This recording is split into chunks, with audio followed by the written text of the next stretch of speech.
하나님의 말씀, 오늘은 골로새서 1장입니다.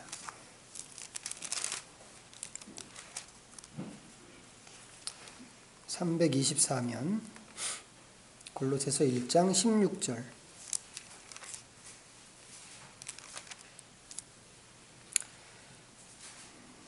한 절만 우리 다 같이 읽겠습니다. 골로새서 1장 16절 시작.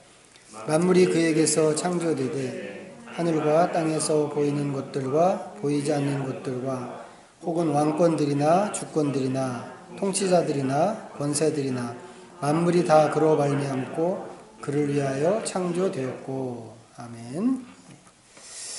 지난주에 이어서 좀 계속 얘기할 건데, 가끔 우리 애들한테 꿈 물어볼 때 있습니다. 꿈이 뭐야? 꿈 물어보는 거 애들 싫어하죠? 좋아하나요? 저희 애들 되게 싫어해요. 싫어하는 이유는 이제 꿈이 없다는 얘기겠지. 근데 이제 꿈 물어보는 그런 때 어떤 애들은 이제 자기가 되고 싶은 것을 이제 이야기하는 경우가 있습니다. 예를 들어서 나는 의사가 되는 게 꿈이에요. 이제 이렇게. 대부분의 아이들이 그런 식으로 얘기해요. 저희 작은 애도 보니까 뭐 소방관이 되고 싶어요. 뭐 기관사가 되고 싶어요. 기관사 되고 싶은 게 제일 많긴 한데, 하여튼 뭐가 되고 싶어요. 이제 이렇게 얘기하는 게 이제 보통 애들의 방식인 것 같아요. 이제 그렇게라도 뭐 되고 싶은 게 있는 거 얘기하는 게 좋은 일이라고 생각합니다. 아무 생각 없이 사는 것보다는.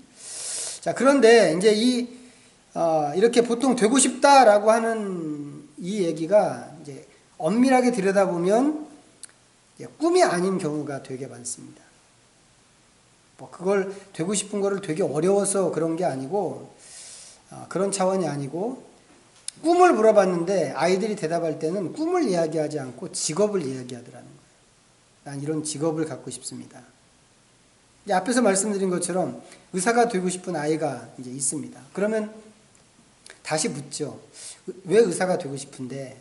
이렇게 물으면 이제 아이들마다 이제 갖고 있는 이야기를 합니다. 사람마다 다 다른 이유가 있을 거라고 생각해요. 근데 만약에 이제 어떤 아이가 왜 의사가 되고 싶은가 물을 때, 의사가 되면 돈을 많이 벌 수 있기 때문에 돈 많이 벌기 위해서 의사가 되고 싶습니다. 이렇게 이야기할 수 있습니다. 근데 그렇게 이야기하면 이 아이가 갖고 있는 진짜 꿈은 의사가 되는 게 아니란 말이죠. 진짜 꿈은 뭐겠어요? 돈 많이 버는 게 진짜 꿈입니다. 그런데 어떤 아이가 똑같이 의사가 되겠다고 하는데 가난한 아이들을 치료해주는 그런 의사가 되려고 합니다 라고 이야기한다면 이 아이의 꿈은 뭐겠어요? 돈 없어서 치료 못 받는 그런 사람은 없는, 돈 없어서 치료를 못 받는 그런 사람은 없는 그런 세상을 만들고 싶다고 하는 게 이제 꿈이 될 수 있단 말이죠. 이제 그런 의미에서 보통 사람들이 생각하는 꿈이라고 하는 것은 이제 엄밀하게 꿈이 아니고 직업인 경우가 이제 훨씬 더 많다고 하는 겁니다. 그럼 꿈은 뭐겠어요? 꿈. 이미 앞에서 다 힌트를 드렸는데, 꿈이라고 하는 것은 궁극적으로 이루고 싶은 것. 그게 꿈이란 말이죠. 그렇기 때문에 이게 꿈을 가진다고 하는 것은 이제 꿈은 내가 가려고 하는 목표 아니면 목적이라고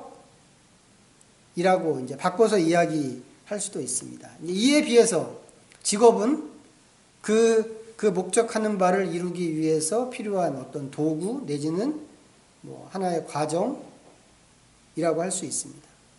목적하고 수단은 완전히 다른 거잖아요. 목적은 이제 꿈에 해당하고 수단은 이제 직업에 해당한다 하고 이렇게 이야기할 수 있다는 것이죠. 이렇게 구분하는 게 어떤 측면에서는 괜히 말장난 같고 쓸데없는 짓처럼 보일지도 모르겠지만 이런 구분이 좀 필요합니다. 자, 다시 이 앞에 얘기했던 이제 의사가 되고 싶은 이야기 한번 또 생각해 보세요. 의사가 되고 싶어요 라고 이제 이야기하는 아이들이 다 의사가 되는 건 아니죠. 의사가 되고 싶지만 의사가 되지 못할 수도 있습니다. 그런데 만약에 돈을 버는 게 목적인 아이는 의사가 되지 못하면 돈을 많이 벌 수 있는 다른 직업이 무엇인가 찾아보고 그 직업을 향해서 가게 될 거라는 거죠. 돈이 없어서 치료 못 받는 사람이 없는 세상을 만들고 싶은 아이도 의사가 되지 못한다면 또 다른 차원에서 그런 자기가 원하는 그 목적지에 갈 수 있는 길이 무엇인가 생각하면서 다른 길을 찾을 수 있습니다. 이제 이렇게 되면 그때부터는 길이 달라진다는 거예요. 이 두 아이가 똑같이 만약에 의사가 된다면 그냥 우리 눈에 이렇게 볼 때 두 사람의 의사가 있구나 이렇게 볼 수 있습니다. 하지만 의사가 되지 못하는 상황이 딱 되니까 둘의 길이 완전히 달라져 버린다는 거죠.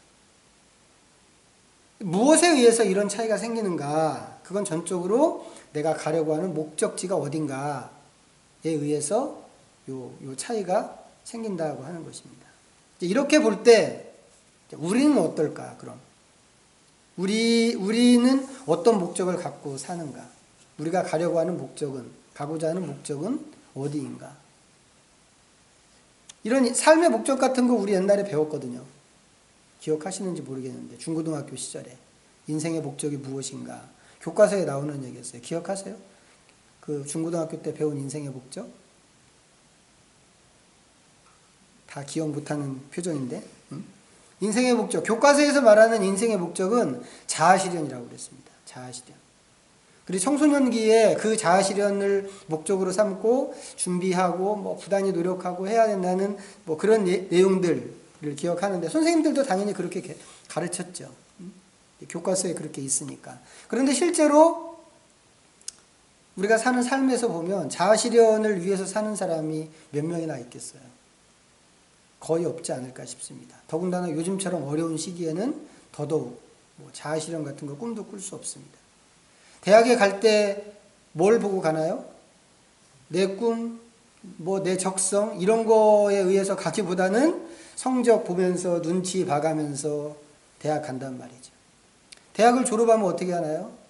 내 재능이 무엇인가, 내가 하고 싶은 일이 무언가, 내가 뭐를 할 때 제일 즐겁고 행복한가 이런 거 따지면서 가기보다는 그냥 주어지는 대로 안정된 직장이 어디에 있을까 그런 직장을 잡는 게 훨씬 더 중요하단 말이죠. 안정된 직장을 찾는 거는 요즘에는 더 어려운 세상이 되어버렸으니까. 이런 거 생각하면 우리가 사는 삶에서 대부분의 사람들이 그냥 하루하루 살아가는 존재처럼 보입니다. 뭐 자아실현 이런 거는 생각할 수 없고.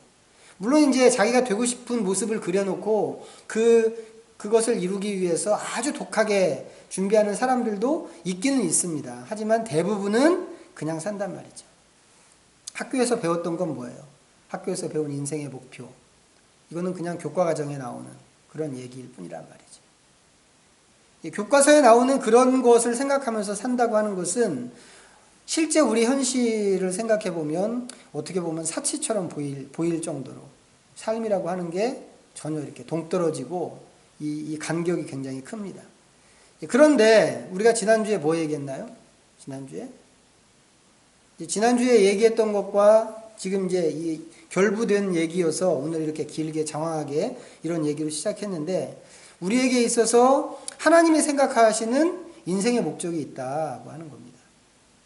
그때는 이제 이렇게 이야기하지 않았죠. 하나님이 우리를 왜 만드셨는가라고 이야기했습니다. 창조의 목적. 사람을 창조하신 하나님이 원래 갖고 계시던 계획, 그거 있었는데 그게 뭐였나요? 기억하세요? 하나님이 만드신 이 세상에서 하나님을 대신해서 세상을 잘 다스리고 이 세상에서 왕노릇하는 것. 이 세상에서 왕노릇하도록 하자라고 하는 계획을 가지고 삼위 하나님이 우리가 사람을 만들자. 우리의 형상과 모양을 따라서 사람을 만들자. 이렇게 시작을 하셨단 말이죠. 그래서 이 왕노릇을 잘하고 사는 게 하나님의 목적에 맞는 일이라고 하는 겁니다.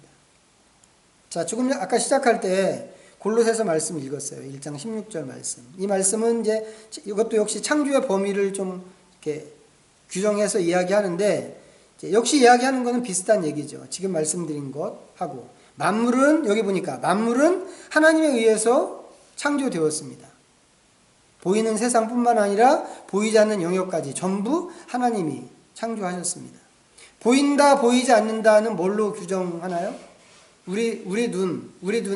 눈이 어떻게 감지하는가 하는 것으로 규정합니다. 옛날 사람들은 이 성경이 쓰여질 때쯤 2000년 전 이렇게 옛날 사람들은 사물을 측정할 때 눈으로 보여지는 것에 의해서 사물을 측정했습니다. 과학자들 중에서 그 다윈을 이렇게 비판하는 사람들이 있거든요. 이게 뭐예요? 진화, 모든 생물들이 이렇게 진화됐다라고 이렇게 이야기하는 것을 이제 비판하는 과학자들이 또 있는데, 그 사람들이 그 다윈을 비판할 때 그 하는 얘기 중에 하나가 뭐냐면, 다윈은 지금 우리가 쓰고 있는 그런 아주 정밀한 기계 이런 게 없었기 때문에 자기 눈으로 보이는 것, 자기 눈으로 관찰하는 것에 의해서 그렇게 진화 이론을 만들어갔다, 이제 이렇게 주장하는 이야기하는 사람들이 있습니다. 이제 그런 거란 말이죠. 이 옛날 사람들은 눈에 보이면 보이는 세계인 거고, 안 보이는 거는 그게 안 보이는 세상이 어떤 세상이 있을 거다, 이런 거 상상하지 못했단 말이죠. 그냥 막연하게 영적인 어떤 세상, 아니면 이데아, 이상적인 세상, 그런 것들이 철학적으로 생각할 수는 있지만, 우리가 지금 알고 있는 과학적으로 아주 미시세계, 막 분자 세계, 원자 세계, 양자 세계, 이런 것에 대해서는 전혀 몰랐단 말이죠. 그냥 보이는 것은 있는 거고 안 보이는 것은 없는 거다, 이렇게 생각했는데, 어쨌거나 여기 성경에서 얘기하는 건 뭐예요? 보이는 것이든지 보이지 않는 것이든지 모든 것은 다 하나님께서 만드신 영역이다 라고 이렇게 이야기하는 겁니다. 하나님의 창조 세계란 말이죠. 그런데 그 모든 창조 세계 속에 있는 것들이 전부 무엇을 위해서 창조된 것인가? 지금 이 말씀에 보니까 하나님을 위해서 창조된 것들이다 라고 하는 거죠. 그 안에 물론 사람이 포함되어 있습니다. 그렇다면 이 모든 만물은 존재 자체가 하나님의 창조 목적에 부합되어야 한다라고 하는 겁니다. 자, 이 대목에서 우리가 이제 물어야 되는 질문이 있습니다. 뭔가 하면, 그럼 과연 그런가 하는 겁니다. 과연 그런가? 우리가 존재하는 것이 과연 하나님의 특별한 계획과 목적 가운데 있는 것이라고 하는데, 그럼 과연 내가 살고 있는 삶이 그 목적에 맞춰지고 있는가? 하나님이 나 이것을 위해서 사람을 만들 거야 라고 했으면 우리가 그렇게 살아야 하는데, 과연 내가 그렇게 살고 있으며 이 세상에 있는 사람들은 그렇게 하나님이 원래 의도했던 대로 살고 있는가? 이거 우리가 끊임없이 물어봐야 될 질문이란 말이죠. 우리 교회 식구들은 안 그러겠지만 워낙 얘기를 많이 해서 그런 사람 없을 거라고 생각하는데, 지금도 아직도 많은 기독교인들 중에는 예수 믿고 어디 가는 거, 이거 생각하는 사람들이 의외로 많습니다. 어디라는 게 뭐예요? 천당, 천국, 하늘나라, 죽어서 가는 어디 말이죠. 어떤 분들은 왜 예수 믿냐 이렇게 물으면 구원받고 천국 가려고 예수 믿는다, 이렇게 이야기하는 분들도 계십니다. 그러면서 예수님 믿기만 하면 구원 얻는 것이라고 이제 주장하죠. 이런 분들이 예수 믿는 목적은 분명하죠. 천국 가는 겁니다. 왜 예수 믿는가? 천국 가려고. 근데 이상한 거 있어요. 이 사람들이 예수 믿고 구원받았다고 하는데, 천국 가는 게 예수 믿는 목적이라고 하는데, 예수 믿기로 한 다음에 안 가고 계속 여기 남아있는 거란 말이죠. 왜 안 갈까? 왜 안 갈까요? 여러분들은 그런 목적 아닐 거니까 물어봐야 소용없겠지만, 물론 이제 내가 간다고 해서 우리 마음대로 갈 수 있는 건 분명히 아니죠. 하나님께서 오라고 하셔야 우리가 가는 건데, 그런데 사람들이 천국에 가지도 않을 뿐만 아니라, 내가 빨리 천국에 가야 되는데 왜 나는 이렇게 계속 못 가고 여기 이렇게 있지? 이렇게 안달하는 사람도 별로 보이지 않아요. 더 이상한 건 뭔가요? 하나님이 또 데려가지도 않는다는 거죠. 우리가 늘 경험하는 거지만, 우리가 이 세상에서 살면 살수록 허물이 많잖아요. 계속 허물이 생기고 죄를 짓고 끊임없이 갈등하고 실수할 확률이 훨씬 더 많단 말이죠. 이 세상에서 살면 살수록. 그러니까 예수님 믿는 입장에서 오래 사는 것보다 빨리 가는 게, 하나님 앞에 빨리 가는 게 죄를 덜 지을 수 있는 길이라는 생각이 듭니다. 그러니까 그런 거 생각하면 예수 믿는다고 할 때마다 아주 믿는 족족 하나님이 딱 뽑아서 천국으로 딱 보내주시면 좋을 것 같아요. 그렇게 하는 게 하나님한테도 좋을 것 같고 우리한테도 좋을 것 같아요. 이렇게 하면 예수 안 믿는다고 그럴까요?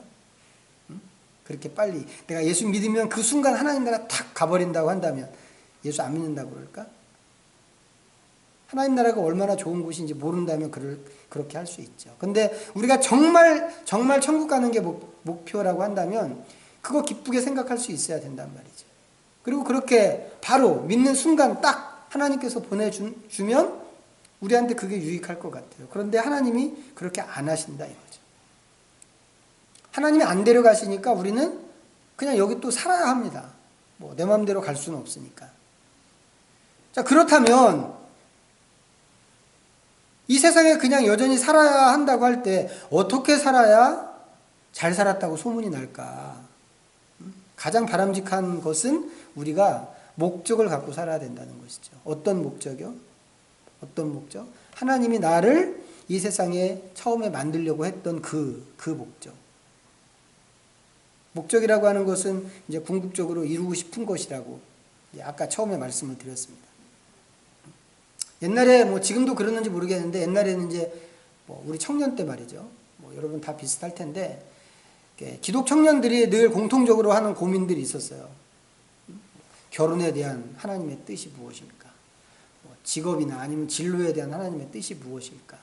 하나님은 내가 어떤 사람하고 결혼하기를 원하실까? 하나님이 정해주신 사람은 누구일까? 뭐 이런 거 청년들, 결혼하지 않은 청년들은 이게 늘 관심사란 말이죠. 뭐 깔때기 현상이라고 할 만큼 다른 얘기 막 하다가 결국은 결혼 얘기 이렇게. 그거 위해서 기도도 많이 하죠. 결혼 위해서 기도 많이 하고 진로 위해서 기도 많이 하고 직업을 갖는 것 위해서 기도 많이 하고. 그런데 기도 많이 하고 고민 많이 하고 하는 게 어떤 때 보면 아무 의미가 없어 보이는 때가 있습니다. 왜 그러게요? 기도 많이 해도 고민 많이 해도 자기가 좋아하는 사람 나타나면 기도했던 거 다 물거품이 되거든. 하나님 나는 이런 사람하고 결혼하겠어요. 기도해놓고 정작 전혀 다른 사람이 나타났는데 마음에 들어. 그러면 기도했던 거 다 물리고 그 사람하고 결혼하겠다고 뭐 중내 사내 이렇게 한단 말이죠. 근데 그렇게 해도 또 하나님이 아무 말도 안 하세요. 그냥 다 인정해 주시는 것처럼. 근데 대부분의 경우는 하나님께서 너는 이 사람이랑 결혼해야 돼. 너는 이런 직업을 가져야 돼. 이 회사에 가야 돼. 이렇게 정해 주시기보다는 우리 스스로가 결정하고 선택하도록 하나님께서 길을 그렇게 원리를 그렇게 만들어 주셨어요. 저는 그게 하나님의 방식이라고 좀 생각을 합니다. 이 방식이 선악과 사건에도 그대로 나타나죠. 하나님이 선악과를 만드셨습니다. 뭐 중고등학교 다니는 애들은 제일 궁금한 뭐 질문이기도 한데 하나님이 왜 만드셨을까? 하나님의 왕이라고 하는 것을 보여주는 표시로 만들었다고 이미 여러 차례 말씀을 드렸습니다. 근데 뭐든지 다 할 수 있어요. 사람이 아담과 하와가 이 에덴 동산 안에서 자기 마음대로 다 할 수 있는데 요것만큼은 지켜야 된단 말이죠. 요거 지키면서 너네들 위에 진짜 왕이 있다고 하는 것을 꼭 기억하라. 이게 선악과를 주신 하나님의 의도였습니다. 그런데도 불구하고 하나님께서 이것을 그럼 먹을 건지 말 건지는 너네들이 결정해라. 이렇게 하셨단 말이죠. 그 정도로 우리의 자유를 중요하게 생각하시는 분이 하나님이십니다. 근데 똑같은 방식으로 이 세상에서 직면하는 여러 상황들을 우리한테 직접 선택해서 결정하라고 하시는 거예요. 그러니까 우리를 엄청 인정하시는 거죠. 하나님께서.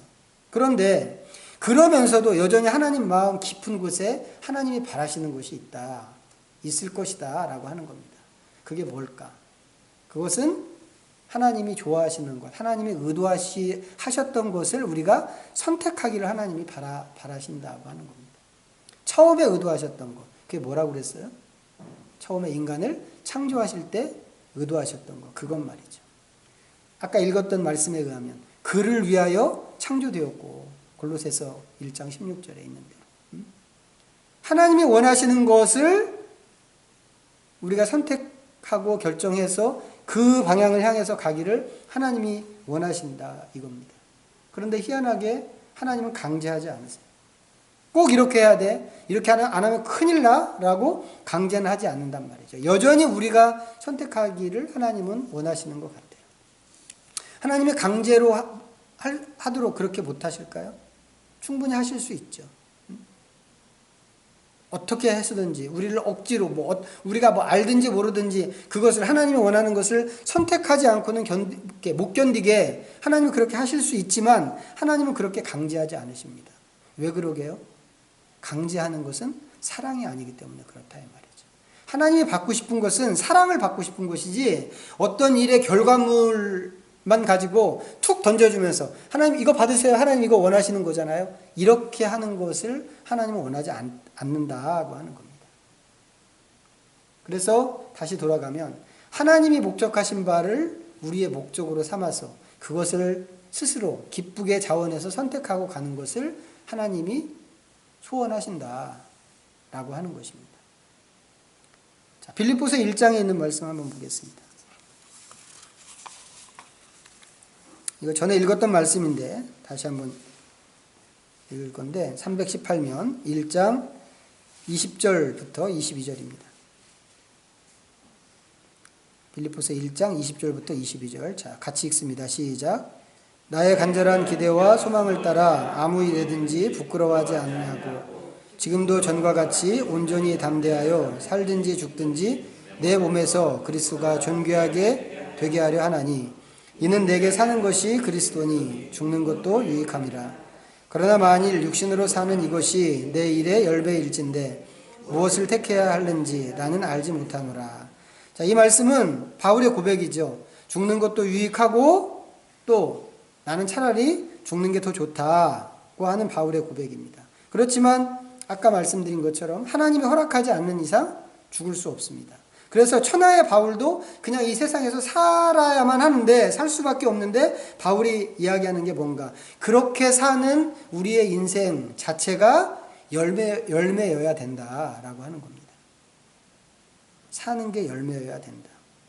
무엇을 결정하든지 또 무엇을 선택하든지 그 선택과 결정으로 만들어지는 모든 것이 그리스도를 위하는 것이어야 하고 그리스도를 존귀하게 하는 것이어야 한다고 하는 그것입니다. 바울한테는 이게 목적이었단 말이에요. 인생의 목적. 너무 거창하지만. 누가 바울한테 너는 무엇을 위해서 사냐라고 물으면 바울은 항상 이거 얘기했단 말이죠. 그리스도를 존귀하기 위해서 나는 산다. 단지 사는 것만이 아니고 여기 보니까 죽는 것도 마찬가지라고 그렇게 이야기를 했습니다. 바울의 이런 태도가 우리한테 좀 도움이 되어야 된다고 생각을 해요. 나한테 있어서 인생의 목적은 무엇일까? 나는 무엇을 위해서 살아가고 있는가? 우리가 평소에는 살면서 이런 질문 거의 하지 않습니다. 너무 거창하죠. 우리 같은 소시민이 이야기하면서 다루기에는 너무 거창한 질문이란 말이죠. 뭐 인생의 목적, 뭐 이런 게 어딨냔 말이죠. 하루하루 살기도 참 버거울 때가 많은데.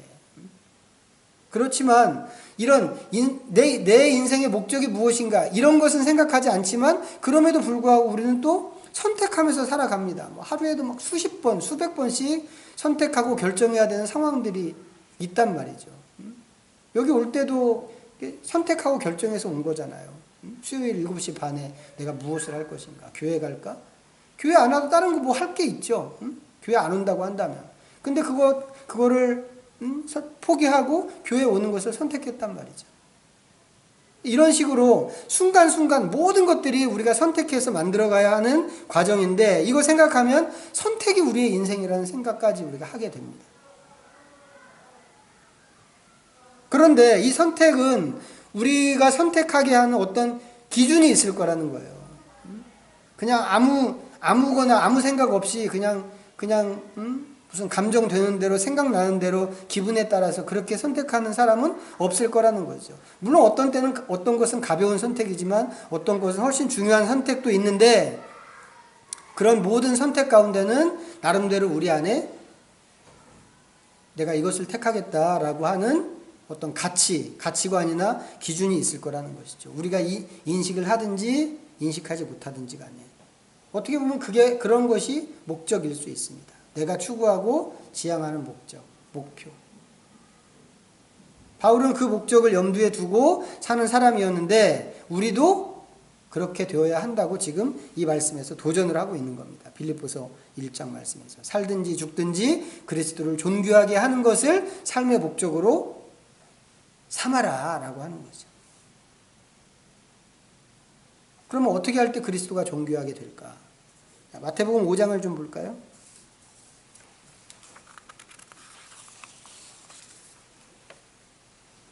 마태복음 5장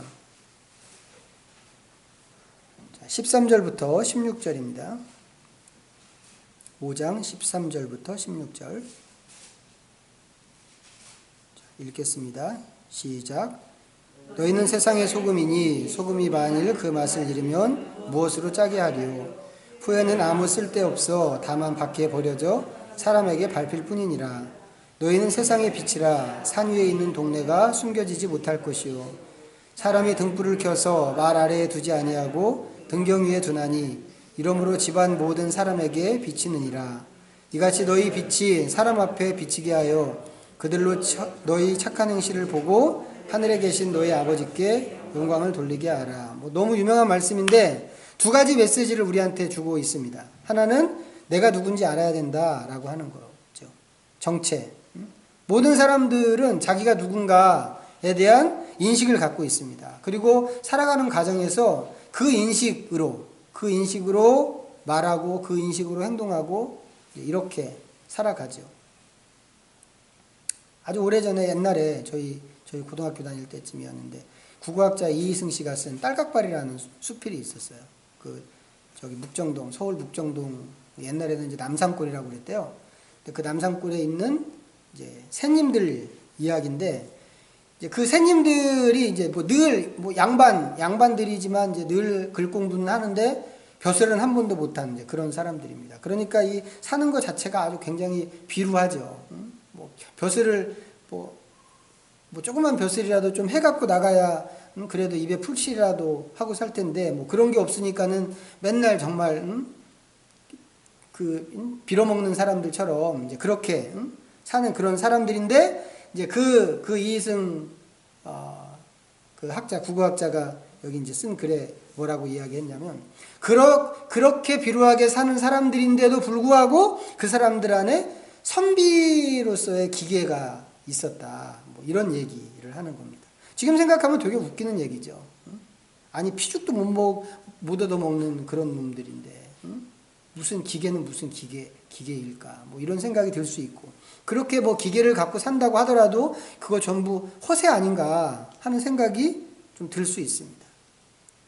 어쩌면 그 당시에 그 새님들이 그렇게 아주 비루하게 살던 그 당시에 그 주변에 사는 상민들도 그렇게 생각할 수 있지 않았을까 싶어요.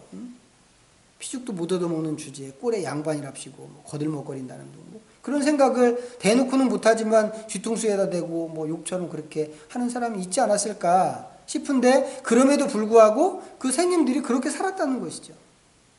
무엇이 그들로 하여금 밥 한 끼 반듯하게 먹기도 힘든 그런 사람들이 무엇이 그들로 하여금 그렇게 행동하게, 기계 있게, 선비정신을 갖고 살게 했을까? 그것은 다름이 아니고 그 사람들이 갖고 있었던 자기 정체성이었단 말이죠. 자기 신분에 대한 자긍심. 난 양반이기 때문에, 나는 선비이기 때문에 난 이렇게 한다. 비가 와도 뛰지 않고. 우리로서는 사실 이해하기 어려운 얘기예요. 우리는 워낙 실용주의에 물들어 있기 때문에. 근데 옛날 사람들은 그랬단 말이죠. 근데 이런 게 그 옛날 그 새님들한테만 나타나는 것일까? 아니라는 얘기입니다. 모든 사람은 내가 누구인가에 대한 자기 정체성을 내면에 가지고 있는데 그것에 의해서 말도 하고 행동도 하고 한다는 것입니다. 그래서 우리도 우리의 정체가 무엇인가를 아는 것이 중요한데, 조금 전에 읽었던 마태복음 5장에서 예수님이 말씀하시는 우리의 신분이 나오죠. 뭔가요? 우리는 세상의 소금이고 세상의 빛이다 라고 하는 겁니다. 세상 부패를 방지하고 세상의 어두움을 밝게 비추는 그런 존재가 그리스도인의 정체다 라고 하는 얘기입니다. 그래서 모든 그리스도인은 이 신분에 맞게 이야기하고 이 신분에 맞게 행동을 해야 된다고 하는 것이죠. 그 역할을 못하면, 발에 밟혀서 버려지게 된다 이거죠. 무가치하다고 취급되고. 그런데 그 역할을 잘 감당하면 어떤 일이 생기나요? 하나님의 영광이 드러납니다. 처음에 얘기할 때 우리를 만드신 하나님의 목적이 있었다고 그랬잖아요. 하나님을 위한 것, 골로새서 1장 16절에서. 만물이 하나님을 위해서 창조되었다고 이렇게 이야기하는데 무엇이 하나님을 위하는 것일까? 헌금 많이 내고 기도 많이 하고 봉사 많이 하고 이런 게 아니고 그리스도인이 그리스도인이라는 신분에 맞게 사는 것, 그것이 하나님을 위하는 일이다라고 하는 겁니다. 이게 무슨 의미인지도 이 구절에서 잘 얘기하고 있죠. 신분에 맞게 사는 것이 무엇인가? 착하게 사는 것입니다. 착하게 행동하고 사람들을 대할 때도 착한 태도로 대하고 하면 사람들이 그런 모습을 보고 우리가 섬기는 하나님께 영광을 돌린다고 이렇게 이야기하는 거죠. 옛날에 마더 테레사라는 영화가 있었어요. 올리비아 하세가 주인공으로 나온 그 테레사 수녀 역을 맡은 그런 영화인데 그 영화에 그런 장면이 있습니다. 이 사람 인도에서 활동했잖아요. 인도가 이제 뭐 기독교인, 남쪽에 기독교인이 있고 또 북쪽에 가면 뭐 힌두교인, 또 무슬림, 불교, 뭐 여러 종교들이 이렇게 섞여 사는 그런 지역인데 이 테레사 수녀가, 젊은 테레사 수녀가 살던 그 근방이 굉장히 가난하고 막 병든 사람들도 되게 많고 이제 그랬다고 그래요. 이제 그래서 이 젊은 테레사가 이제 자기 상급자들한테 뭐 이 사람들을 위해서 뭔가 좀 봉사해야 되지 않겠냐고 해서 이제 허락을 받아가지고 사역을 시작했는데 어떤 힌두교 마을에 가서 이제 시작을 했습니다. 근데 마땅히 장소도 없고 해서 그 동네에 있는 힌두교 사원을 이제 사용하게 됐습니다. 아픈 사람, 병든 사람들을 데려다가 이제 그 사원 안에다 눕혀놓고 치료해주고 이렇게 했는데 동네가 다 발칵 뒤집어졌어요. 다른 종교인이 서구 사람이 와서 또 이 성전에서 신전 안에다가 그렇게 환자들 눕혀놓고 그런 짓을 한다고 신전을 모독하고 불경하게 만드는 그런 일을 했다라고 하면서 사람들이 막 몰려와가지고는 거의 막 죽일 듯이 그렇게 했습니다. 이제 그런 사람들한테 테레사 수녀가 이런 얘기를 했어요. 너가 헌신적인 힌두교인인 거 좋다. 그렇지만 너가 힌두교인이면 착한 힌두교인이 되어라.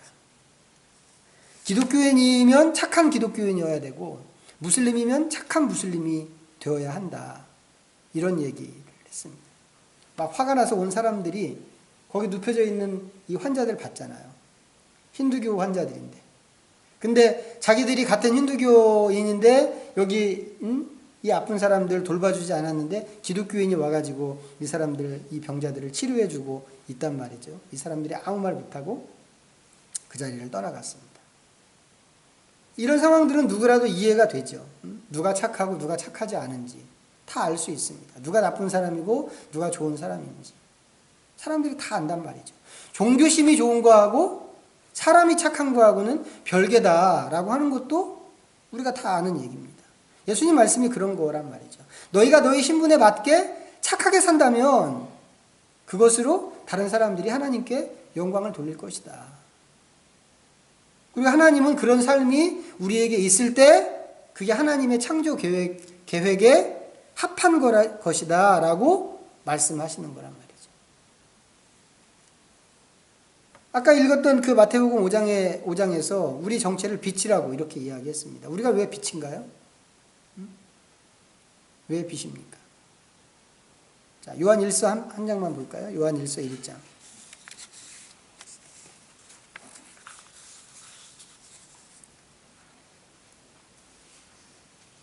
388면 요한일서 1장 5절부터 7절까지 자, 읽겠습니다. 시작. 우리가 그에게서 듣고 너희에게 전하는 소식은 이것이니 곧 하나님은 빛이시라. 그에게는 어둠이 조금도 없으시다는 것이니라.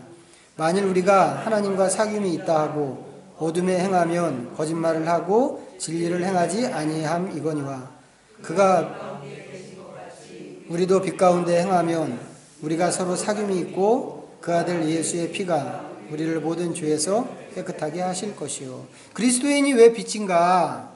그것은 우리가 믿는 하나님이 빛이시기 때문에 그렇다고 하는 겁니다. 그리스도를 믿는 것은 단순히 그리스도 교를 믿는 게 아니란 말이죠.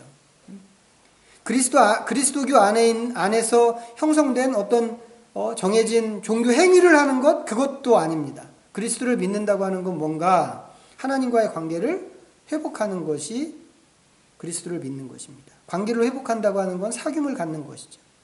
그런데 사귐을 갖는 그 하나님이 어떤 분인가 보니까 빛이라는 거예요.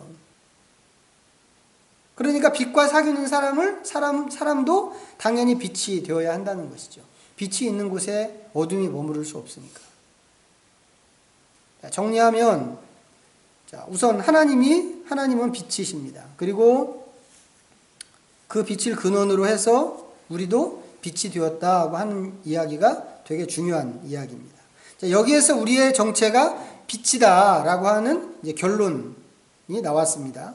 이 얘기는 전부 우리의 목적, 하나님이 처음에 만드셨던 우리 인생의 목적과 관련된 그런 이야기라고 그랬습니다.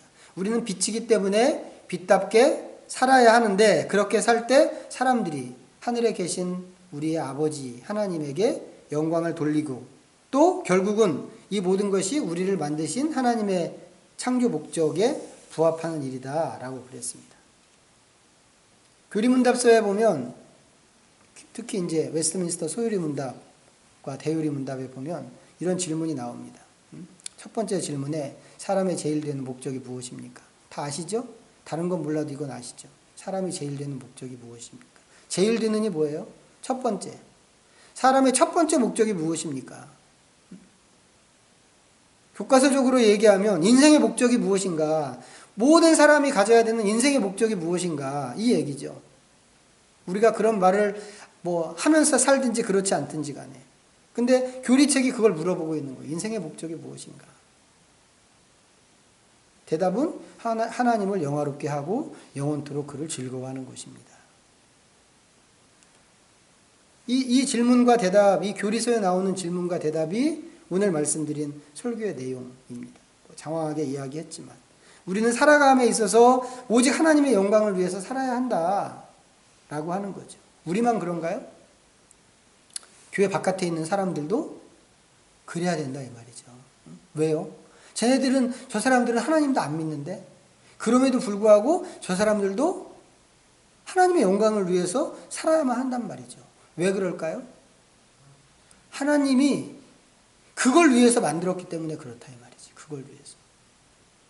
창조의 목적이기 때문에. 다음 주에 다시 말씀드리겠지만 문제는 이 사람들이 하나님이 만드신 그 목적대로 살지 않는다는 게 문제입니다. 그런 사람들을 바라보면서 원래 목적대로 하나님이 생각하셨던 목적대로 살지 않는 그 사람들을 바라보면서 하나님이 바라시는 게 있다면 뭘까? 그거 다른 게 아니고 원래 그 사람들한테 가졌던 그 목적을 회복하는 거 아니겠냐 이 말이죠. 우리가 우리의 형상과 모양을 따라서 사람을 만들어서 세상을 다스리게 하자. 다스리는 거는 섬기는 거라고 지난번에 말씀을 드렸습니다. 그 원칙에 의해서 사람을 만들었다면 이 세상에 있는 모든 사람들이 그렇게 살아야 된단 말이죠. 하나님의 의도대로 하나님의 영광을 위해서 영광을 드러내면서 그렇게 살아야 된단 말이죠. 근데 이 사람들이 과연 그렇게 할 수 있을까? 근데 하나님은 원하시는 거죠. 그렇게 하나님이 원하시는 목적대로 사는 사람보다 그렇지 않은 사람이 훨씬 더 많은데도 불구하고 하나님은 여전히 그것을 원하고 계세요. 뭘 보면 알 수 있나요? 예수님을 보내주신 걸 보면 알 수 있습니다. 하나님이 세상을 이처럼 사랑하사 독생자를 주셨으니 독생자를 주시면서 하나님이 얻고자 하셨던 계획, 하나님이 이루고자 하셨던 꿈이 있었는데 그것이 뭐냐 하면 원래 인간을 처음에 만들었던 하나님께서 가지신 그 창조의 목적, 첫 번째 창조의 목적을 회복하는 거였다고 하는 거죠. 그걸 위해서 하나님께서 당신의 아들을 우리에게 보내주셨습니다. 그렇다면 하나님을 믿는 우리는 우리의 꿈은 무엇이어야 할까? 내가 지금 무슨 일을 하고 싶은가? 이런 거를 얘기하는 게 아니라고 그랬죠. 처음에 시작할 때 꿈과 직업은 다르다고 그랬죠. 하나님은 하나님의 꿈을 지금도 갖고 계시는데, 그렇다면 그 하나님을 믿기로 한 우리는 어떤 꿈을 가져야 할까? 제일 바람직한 것은 하나님의 꿈을 내 꿈으로 삼는 것이 아닐까 싶은 겁니다. 왜? 그게 우리의 존재 목적이기 때문에, 우리가 창조된 목적이기 때문에 그렇단 말이죠. 물론 하나님의 나라가 완성되면 뭐 다 그렇게 될 겁니다. 다 그렇게 될 거예요. 하지만 그때까지는 우리가 그 꿈을 끌어안고 달려가야 된다라고 하는 겁니다. 이 꿈을 이루기 위해서 무엇을 해야 될까? 이 꿈을 이루기 위해서 내가 지금 해야 되는 일은 무엇일까? 두 패로 갈라서 생각하면 적당할 것 같아요. 이미 예수님을 믿는 나는 무엇을 할 것인가? 나를 생각할 때 우리 앞에서 얘기했습니다. 하나님의 하나님 되심을 나타내고 하나님의 영광을 나타내기 위해서 착하게 살자. 하나님의 성품을 발현하면서 하나님께서 인정하시고 다른 사람들도 인정할 만한 그런 착한 모습으로 살아서 나를 보는 모든 사람들이 하늘 아버지께 영광을 돌릴 수 있게 그렇게 살아야 하는 게 우리가 먼저 취해야 될 행동이고 태도겠죠. 저 사람들은, 안 믿는 교회 바깥에 있는 저 사람들도 하나님의 목적 안으로 들어오게끔 하기 위해서 우리가 무엇인가를 해야 하지 않겠는가 하는 겁니다. 전도도 해야 되겠죠. 기도도 해야 됩니다. 우리가 매번 기회에 있을 때마다 기도하지만 정말 내가 기도하면 이렇게 될 거야. 하나님께서 틀림없이 이루어 주실 거야. 라고 하는 그 믿음을 좀 갖고 우리가 이 문제를 좀 직면했으면 좋겠어요. 그래서 전혀 변할 것 같지 않은 그런 사람들이잖아요. 아주 그냥 죄 엄청 짓고 죄를 지으면서도 뭐 그걸 죄라고 생각하지도 않고 부끄러워하지도 않는 그런 사람들이지만 우리가 기도할 때 하나님께서 그들의 마음을 타치하시고 그들이 하나님의 나라로 들어오고 하나님을 바라보고 알게 되고 결국은 하나님의 창조하신 목적대로 살아갈 수 있게끔 될 것이다. 그렇게 될 것이다. 라고 하는 것을 좀 믿으면서 우리가 기도할 때마다 저쪽에 있는 그 사람들을 우리가 좀 품었으면 좋겠어요. 처음에 시작할 때 우리가 그냥 우리의 목적 이렇게 이야기하면 되게 거창한 얘기처럼 들릴 수 있습니다. 하지만 이 거창한 얘기를 하나님께서 여전히 지금까지도 당신의 꿈으로 갖고 계시고 그걸 위해서 아들을 보내주셨다고 하는 것을 생각하면 우리가 기도할 때마다 이 세상의 회복을 위해서 온 세상과 모든 사람들이 하나님 앞에 나와 굴복하고 하나님의 자녀가 되게 하고 하는 이런 것들을 위해서 기도하지 않을 수 없단 말이죠. 그래서 우리의 기도 제목 가운데 이 사람들을 늘 좀 새겨두고 이 사람들을 가슴에 품으면서 무릎으로 나가는 그런 모든 우리 식구들이 다 되시기를 부탁드리겠습니다.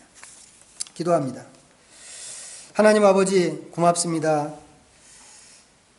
인생의 목적이라고 하는 것이 우리 삶의 목적이라고 하는 것이 우리가 말하고 생각하기에는 너무 거창한 주제이고 거창한 이야기이지만 하나님 우리를 한 사람 한 사람 만드실 때 이미 하나님께서 그와 같은 하나님만의 목적을 갖고 시작하신 것을 저희들이 보게 하셨습니다. 하나님 아버지 저희가 하나님께서 꿈꾸시는 그것을 오늘 우리도 동일하게 꿈꾸게 되기를 간절히 원합니다. 하나님 이것을 다른 사람의 이야기로 보지 않도록 도와주시고 멀리 있는 이야기로 보지 않도록 도와주시기를 간절히 바라오며 이 얘기가 하나님의 이야기이고 이 이야기가 내 얘기가 될 수 있도록 저희의 마음을 주장해 주시기를 간절히 원합니다. 하나님 먼저 이 자리에 있는 우리 모두가 하나님께로부터 온 인생으로서 주님으로부터 오는 그 인생의 목적을 기억할 수 있도록 도와주시기를 간절히 바라오며 우리가 앉든지 서든지 먹든지 마시든지 심지어는 살든지 죽든지 오직 그리스도의 영광을 나타내고 그리스도를 존귀하게 하기 위해서 존재하는 인생인 것을 기억할 수 있도록 도우시기를 간절히 원합니다. 우리의 신분을 하나님께서 새롭게 하셨습니다.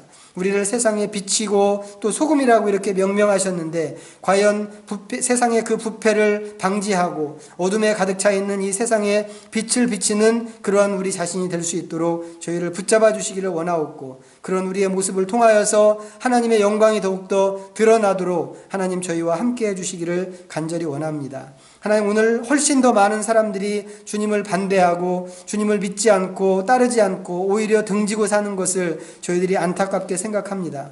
우리가 날마다 기도하면서 하나님이 그렇게 소망하시고 꿈꾸시는 그들의 회복을 우리의 기도 가운데 또 제목으로 삼을 수 있기를 간절히 바라오니, 이 일에 대하여서 우리의 마음을 먼저 넓힐 수 있도록 도와주시기를 간절히 바라오며, 우리가 날마다 쉬지 않고 기도할 때 하나님 모든 사람들 안에서 하나님이 계획하셨던 그 목적이 회복되는 것을 저희가 보게 하여 주시옵소서. 주님이 꿈꾸시는 그 꿈이 우리의 꿈이 되기를 간절히 소망하오니, 하나님 아버지, 우리가 과연 하나님의 마음과 하나님의 생각을 가지고 멀리까지 바라볼 수 있는 통 큰 사람들로 이 세상을 살아가고 책임지게 하여 주시옵소서. 예수님의 이름으로 기도드립니다. 아멘.